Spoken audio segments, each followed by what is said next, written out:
Bonsoir. Non, je suis ravie d'être ici parmi vous ce soir. Je vais commencer par me présenter pour ceux qui ne me connaissent pas. Je m'appelle Mélanie, j'ai 22 ans. Je suis célibataire. Pardon. Et je travaille comme psychologue. Voilà, il y a quelque chose qui est très gênant chez moi, c'est que quand je mens, ça se voit tout de suite puisque j'ai la gorge qui me racle. Et du coup, vous l'avez entendu, en fait, je n'ai absolument pas 22 ans. Et on va faire un petit jeu, histoire de vous chauffer, public, ce soir, même si je vois que vous êtes déjà très très chaud. Celui ou celle qui arrive à deviner mon âge dans le public reçoit un cadeau là tout de suite. Allez-y. 36. Raté. 32. 32, 31, 33, raté. 52. 63, pas loin, Adrien. Non, c'est faux. 35. 35, non plus. 26. 26, raté. 51. 29, raté. 51, raté. 31. Voilà, alors, je vous rappelle que j'ai que 10 minutes de spectacle. Un peu, voilà. Allez, on continue. 39. 39 et... Presque. 40. Oui, qui a dit 40? Oh là là, mais Louis, mais tu es fabuleux Louis. Et du coup, Louis, je t'offre ma carte de visite, puisque je travaille bien comme psychologue. Et oui, en fait, ce spectacle est une stratégie pour trouver des nouveaux patients. Voilà. Non, en vrai, les temps sont durs, hein, je vous assure. Donc, vous avez 3 solutions pour ce soir. La première solution, elle est très simple, c'est-à-dire que vous prenez ma carte de visite à la fin de mon spectacle. Votre deuxième choix, c'est de mettre beaucoup de sous dans le chapeau. Et la troisième solution, que je prends absolument ce que vous avez envie de me donner. Casquette, lunettes, montre, bijoux. Voilà, je prends aussi les habits, c'est possible. Alors, cette petite écharpe m'irait ravie. Non, par contre, si c'est en soirée, alors jamais je vais dire que je suis psychologue par contre. Hein, parce que alors, si je dis que je suis psy à un mec, généralement, qu'est-ce que j'ai comme réponse à votre avis? Mais oui! C'est la première fois qu'on trouve! Mais c'est vrai, mais c'est totalement ça. Tu es psy, Romain, non? D'accord. Un petit peu. On en parlera tout à l'heure. Non, mais c'est exactement ça, c'est tu vas m'analyser. Mais c'est fou cette croyance qu'on va lire dans les pensées. Je veux dire, en 5 ans d'études, la seule chose que j'avais devinée, c'est que j'allais encore rentrer seule ce soir. Du coup, comme il ne faut plus que je dise que je suis psy, et ben du coup, je m'invente des vies. Vous savez, sur Tinder, enfin en tout cas pour ceux qui savent, sur Tinder, on peut mettre la case rien de sérieux. Et du coup, bah là, en gros, on est là pour du cul, quoi. Voilà. Et du coup, bah là, je me transforme et je m'appelle Natacha et je suis hôtesse de l'air. Voilà. Alors, hôtesse de l'air, secrétaire, infirmière, généralement, je suis sûre de ne pas perdre ma soirée. Et du coup, j'ai 2 personnalités. Natacha, alors Natacha qui est célibataire, écolo, bobo, qui se lève à 6h du matin pour faire des randos. Et puis après, vous avez Mélanie, mariée, déprimée, complètement barrée. Voilà.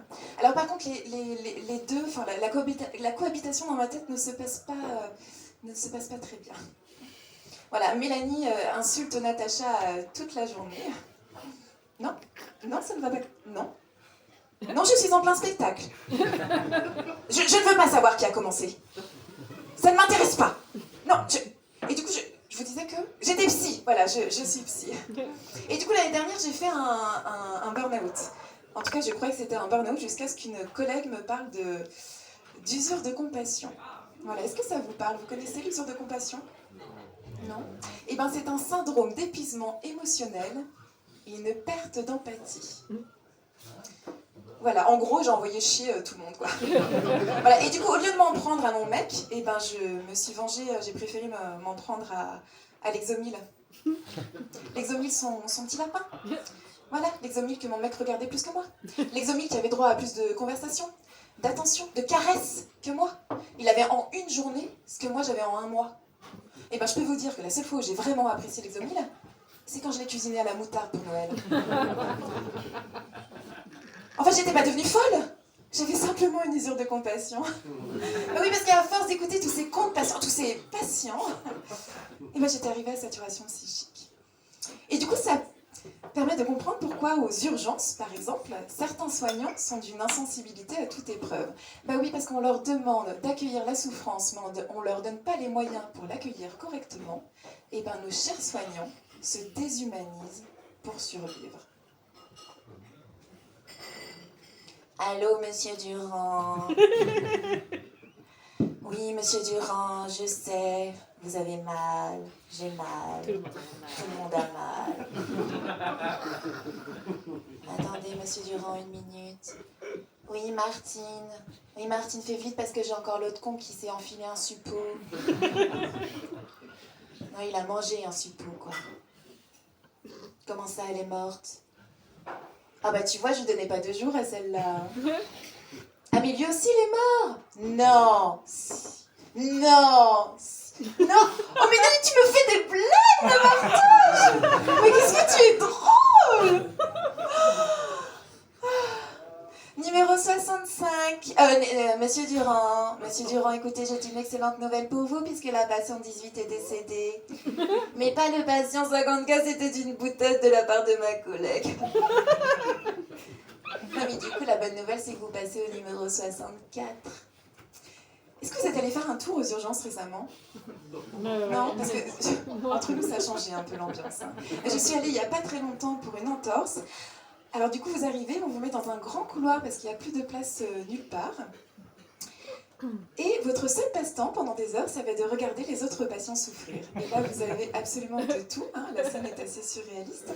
Vous avez la petite vieille qui a perdu la tête, qui attend toujours qu'on lui apporte son steak tartare.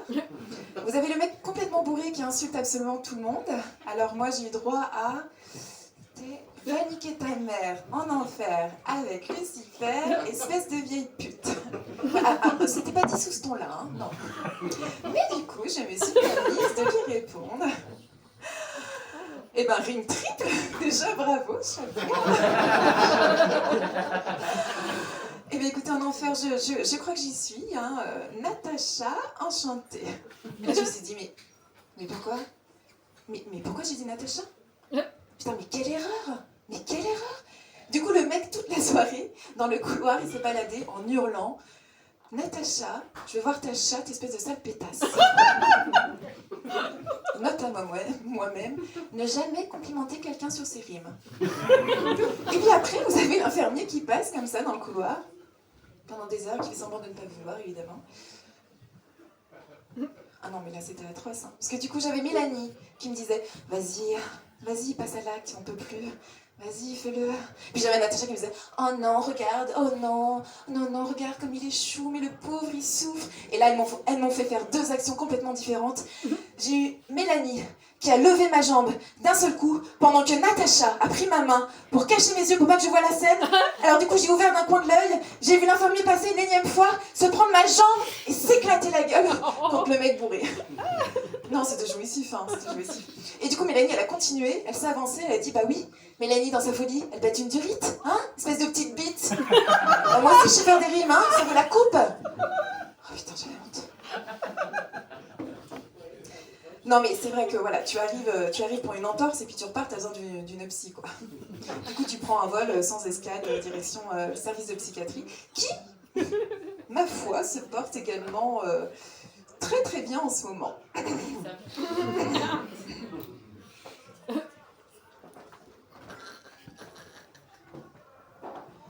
Vous n'en pouvez plus de votre enfant. Ah ben je comprends. Je comprends. Vous regrettez? Oh quand même. Non, quand même. Ah non, je comprends, oui. Eh bien, écoutez, nous avons une place pour lui en psychothérapie d'ici 2027. Oui, d'ici 3 ans. Non, c'est une blague? Non, est-ce que j'ai l'air de rire? Bon, après, sinon vous faites comme moi, vous mettez vos enfants sur le bon coin. Dans la catégorie à donner contre bon soin, ça marche. Non, en fait, on dirait pas quand on me connaît, mais moi j'adore mes enfants. J'adore mes enfants. D'ailleurs, est-ce qu'il y a des parents dans la salle? Par applaudissement. On est tous là. Putain, bande de bâtards. Ah, mais sérieux. Non, mais on les aime quand même, hein. On les aime, nos enfants. Hein, mais à petite dose, voilà. Hein. Comme l'alcool. Voilà, c'est comme l'alcool. Voilà, on l'aime à petite dose, hein, parce que sinon, on regrette. Hein. Le lendemain, on a mal à la tête, et puis après, on fait des conneries, quoi. Et puis, du coup, là, pareil, du coup, au lieu de m'en prendre à mes enfants, j'ai préféré m'en prendre à Camisole. Camisole de hamster. Ah oui. Alors du coup, non, je l'ai juste mis dans le congèle avec mamie. Avec le gigot de mamie. Non, mais moi, j'adore les enfants, parce que d'ailleurs, je travaille auprès d'eux. Je fais ce qu'on appelle des bilans psychologiques. C'est-à-dire qu'à la fin de chaque bilan psychologique, je rencontre les familles, les parents avec l'enfant, et je dis toujours à peu près la même phrase.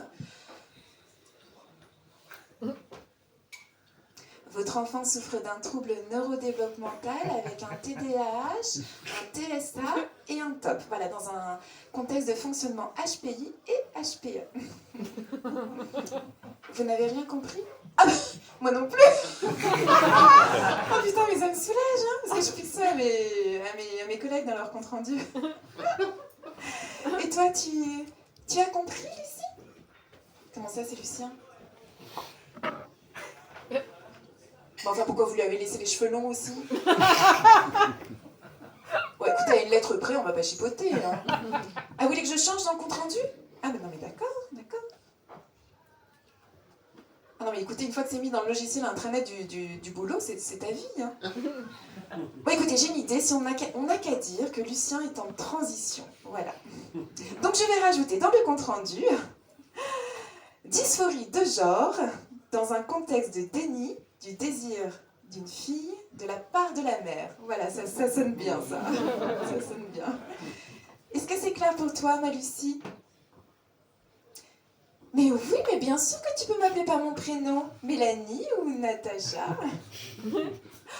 Bon, après, tu peux aussi m'appeler maman, hein. Parce que peut-être que ta maman n'est pas ta vraie maman. Hein. Non, mais je blague, madame, je blague. Non, mais peut-être que c'est papa qui n'est pas ton vrai papa. Sais-tu que 12% des enfants sont le fruit d'un adultère?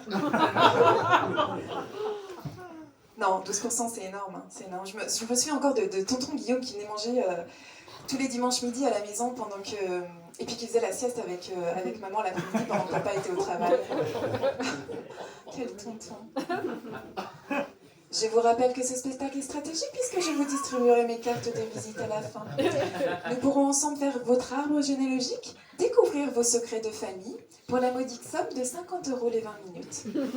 Savez-vous que l'État rembourse les séances? Vous n'avez pas le droit non à une, ni deux, mais jusqu'à 12 séances remboursées. Retrouvez-moi sur ma page Google www.melanie.psycho-pat.fr.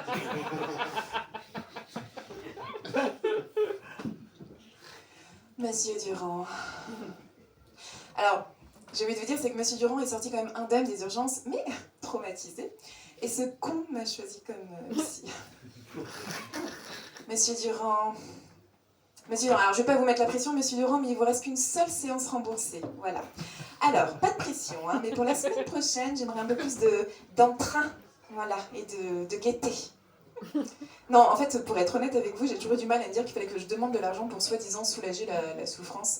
Et puis ça me demande un sentiment d'obligation de réussite.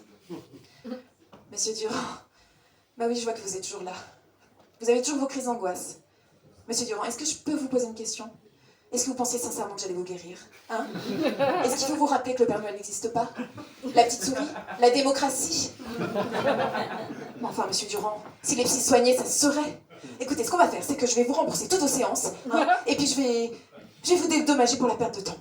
Je pourrais vous parler pendant des heures de mon syndrome de l'imposteur, mais je crois qu'il me reste plus que 3 minutes. Donc en fait, c'est cette impression d'être, comment dire, une merde au travail, et d'avoir aucune compétence dans son domaine. Et moi, j'ai eu ça pendant très longtemps. Ah non, c'est pas vrai. En fait, j'ai une compétence quand même, c'est dans les médicaments. Voilà, que ce soit les anxiolytiques, les hypnotiques, les neuroleptiques, les antidépresseurs, je les connais tous par cœur. Parce que je les ai tous essayés. Et puis, ça me permet d'être au plus proche de mes patients. Marion, je vous écoute. Oui, moi, ce que je voulais vous dire, c'est que j'ai toujours ces crises d'angoisse. Et je voulais savoir si je pouvais augmenter mon anxiolytique le soir parce que ça va pas du tout. Mais absolument, Marion. Et si je peux me permettre un petit conseil de psy, moi, ce que je ferais à votre place, c'est que je prendrais cet anxiolytique avec un grand verre d'alcool. Vous verrez, les effets sont décuplés. Enfin, moi, j'ai que 10 ans. Oui, alors après, moi, je suis devenue psy parce que j'ai grandi avec une mère dépressive et une sœur atteinte de schizophrénie. Voilà, alors ça, j'adore parce que c'est le moment où je plombe l'ambiance.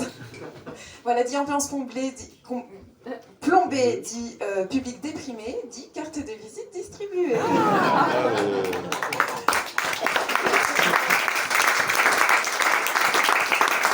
Alors après, il paraît que dans une famille dysfonctionnelle, il y a toujours un membre de la famille qui s'en sort.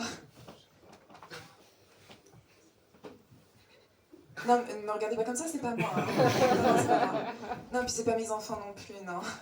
Ah ben non, certainement pas, non. Ah bah déjà sur les 3, il y en a un de congelé. Oui, mais je me suis dit que Camisole avait besoin de compagnie. Je me dis, mais quelle horreur. Je pense que vous allez sortir de ce spectacle et dire, mais plus jamais ou jamais je n'irai voir de psy de ma vie.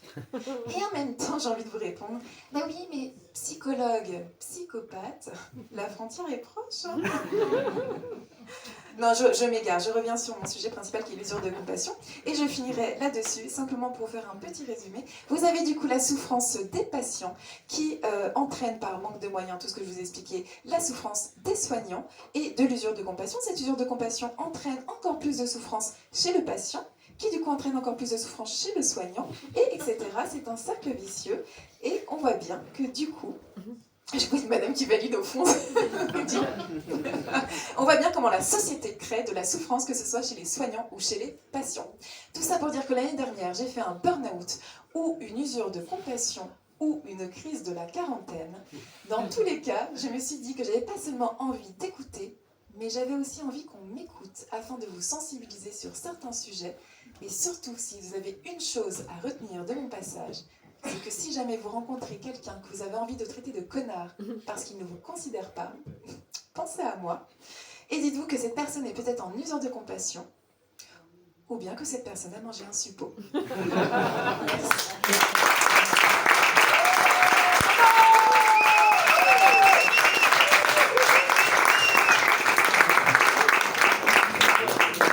Veuillez faire un tonnerre d'applaudissements pour Baptiste.